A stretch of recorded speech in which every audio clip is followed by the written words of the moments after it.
And we're back in the pod. It's me again. I don't know how many hours I've been here now. It's like many. Well, you've got 3 hours 52 on the clock, so you've been here a few. Definitely over 12. It's been a team effort. We've been working really hard, but it's lovely to have you here, Andy. Thank you. Thank you so much for coming in. So you're Andy from Boathouse Climbing Centre, yeah. Centre. I was like, wall. No. Centre, Climbing Centre. Yes. So that's really cool. That's good. Tell me about that.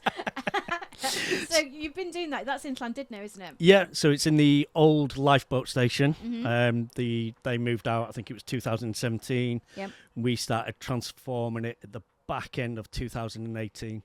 Wow, okay. And then we opened in 2019, so we're 6 years old. So we're still quite new in that area. I think you really are. It's I don't know, maybe, I mean, obviously we had the pandemic in the middle, so there must have been a period of time where, you can say you're 6 years old, but actually some of that is taken away by that. Yeah, we were shut for over 12 months. I think it was 13 months in total. And then we had major restrictions for another year and a bit for us because we were classed as an indoor gym. So we've only really kind of started working properly again in the last probably the last year, to be honest. Yeah. So it's been quite an interesting time. That's one way of putting it. Yeah, I mean, so what was the impetus in starting it off in the first place? What's your background? So I've been involved in the outdoor industry, full stop, for over 30 years now. And then I was working for the council and freelancing for lots of other companies.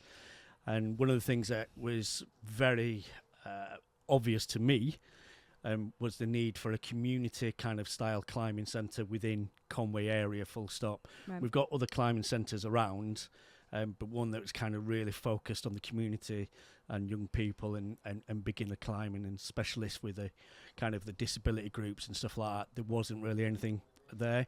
Right. So that kind of drove me to kind of go, let's do this.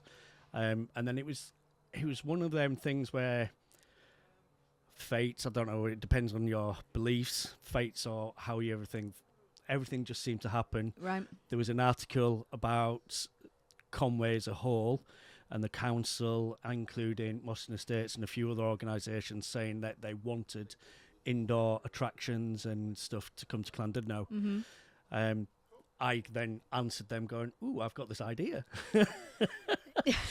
And literally that was it. Then other doors opened. I got into other meetings, got to meet other people. And then eventually it was like, okay, this could work. This could really happen. And then I was really lucky to meet with the council and the Moston Estates and find out about the lifeboat station going to be coming up for rent.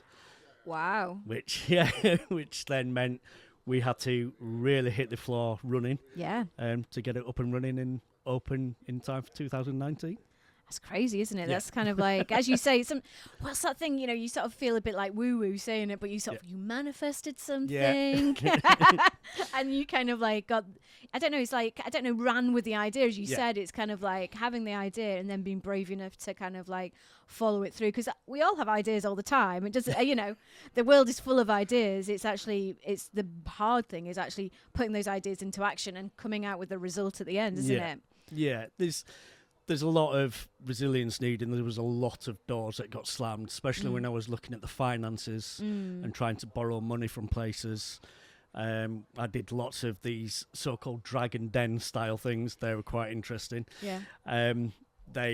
Because we weren't, for a lot of them, we weren't commercial enough because we were going down the community side. Yeah. So people didn't want to invest, and then we had to kind of look at other things. And then obviously coming from a very zero background in the sense of business and having money, the banks wouldn't happen. And luckily through the networking, through the council and then everybody else, I then got into Business Wales. Right, okay. Who then kind enough sat down with me, and that wasn't as straightforward. It was still tricky. Yeah. But at least it opened that door and the discussion. I had to lower my expectations of what I wanted to put in because I couldn't borrow the money that I needed to borrow. I had to kind of then redesign it, which is why we opened up in a phase. Right. So we opened up just one section in February 2019, and then this second section in May 2019, and then we're fully functional in August 2019. So we had to do everything in stages. But yeah, it was interesting way. But like you say, the doors opened, and I just kept knocking on the doors and just kept going, okay, that problem's been a problem, we can't deal with that one, but this has now opened up this opportunity, so let's have a look at that. And I think that's what did it, and then we're here.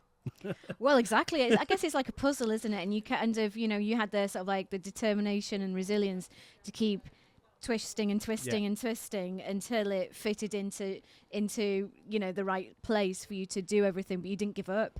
And that sometimes is hard, isn't it? Because there must have been a lot of pressures. You're trying to put out a business. You still need money to run a house and to actually live.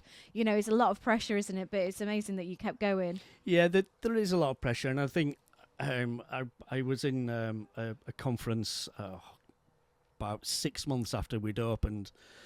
And another gentleman who owns businesses in Conwy, he said if it was easy, everybody would be doing it. Yeah.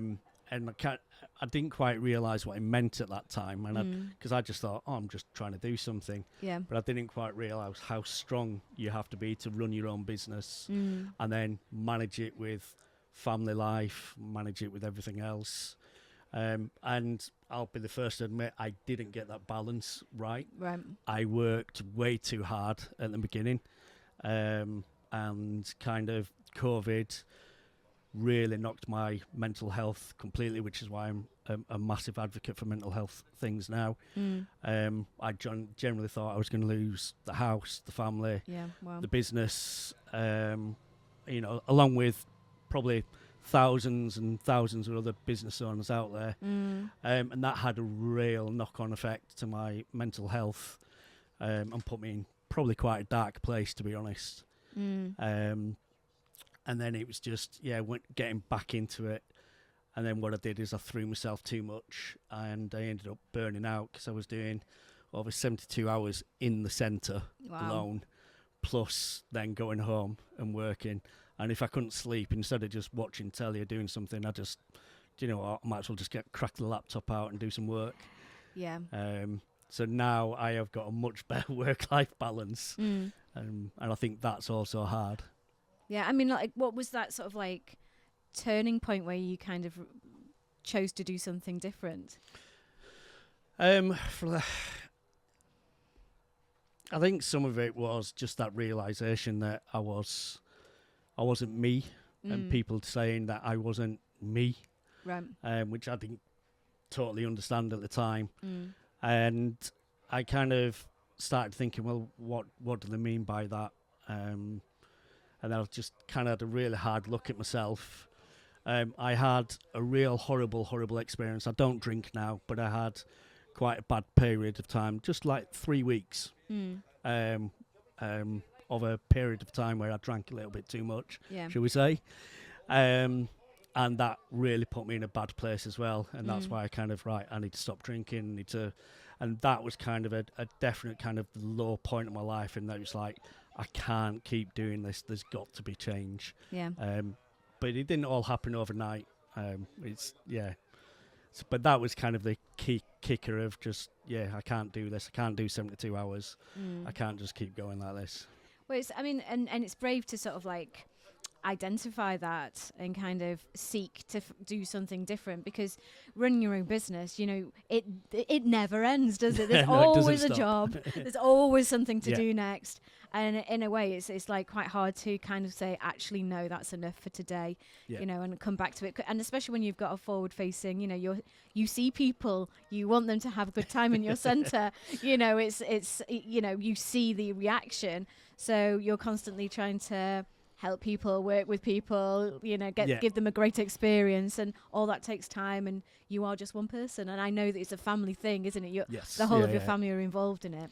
Yeah, we've got the whole family. Emma J, my wife, is involved. Obviously, she's one of the directors with me. My eldest son now, he actually works with us now, which is quite cool. when it does work.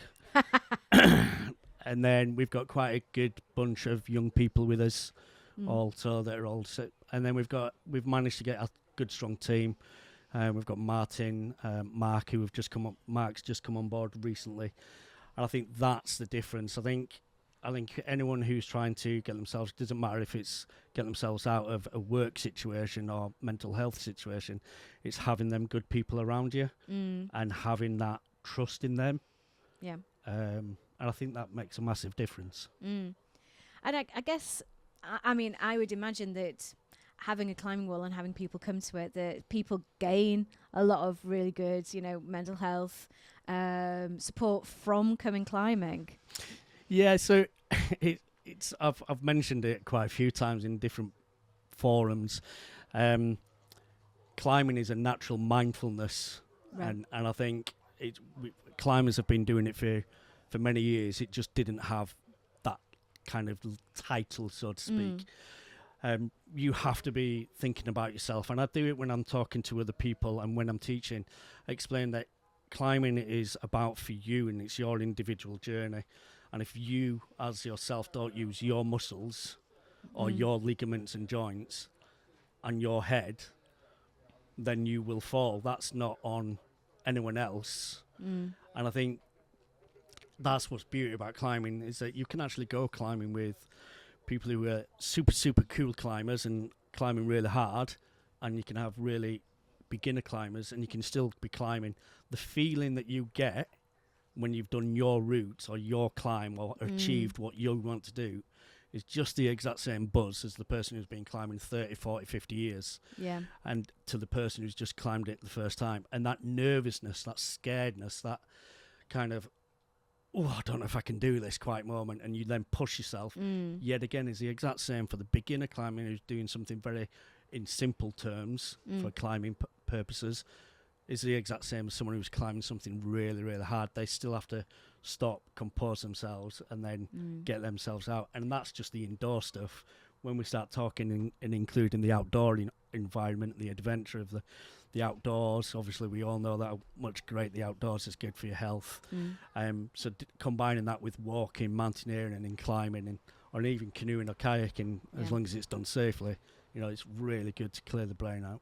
I guess as well with climbing, like you say, because you're having to really think about what your body's doing, what your muscles are doing, it doesn't allow you to think of anything else. So you're really like in the moment, just concentrating on what the next bit is. Very much like when they say to you, sort of like, slow down, take each day, step by step. Yeah. That is exactly the embodiment of like climbing, isn't it? It's like that next move, that next stretch up, where you're going to place each part of your body to reach the next section. That's exactly, isn't it? Yeah, you've got to be in that moment. You can't be, if you're distracted, you're probably going to come off the wall. Yeah. If you're looking around, then something's probably going to go wrong.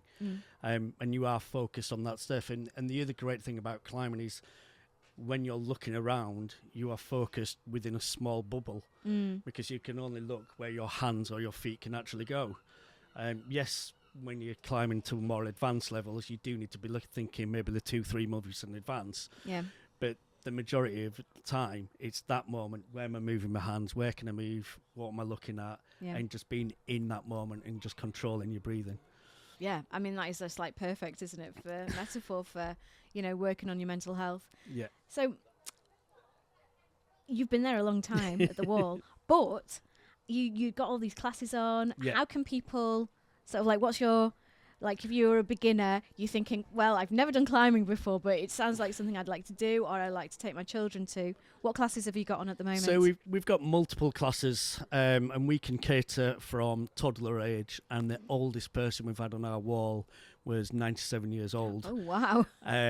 Came with blind veterans whilst they were still in the area. So we've got lots of classes. We've got toddler sessions. We've got clubs for young people.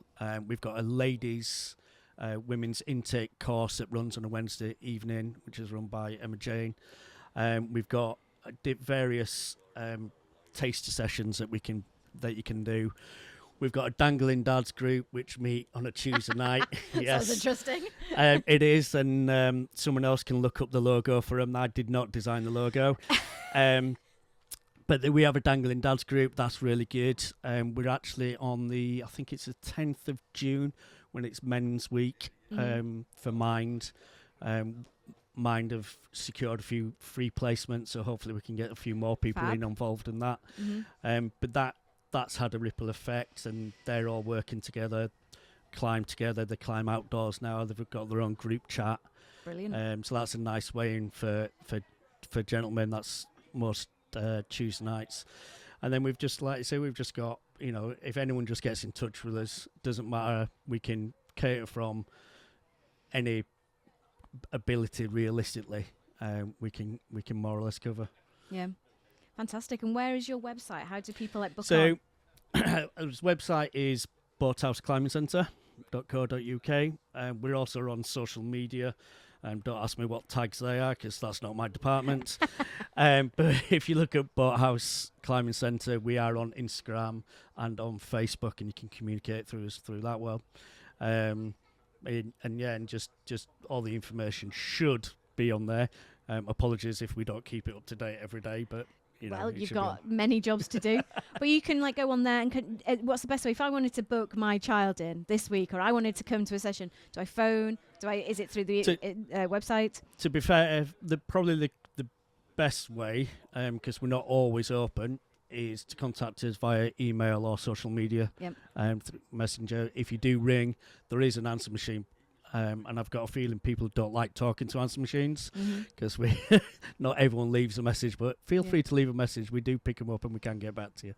Brilliant. Thank you so much for coming in today, Andy. No worries. It's really interesting to hear about the Boathouse, and good luck in the future. You do some really great work over there. Thank you. No worries. Thank you. Take care.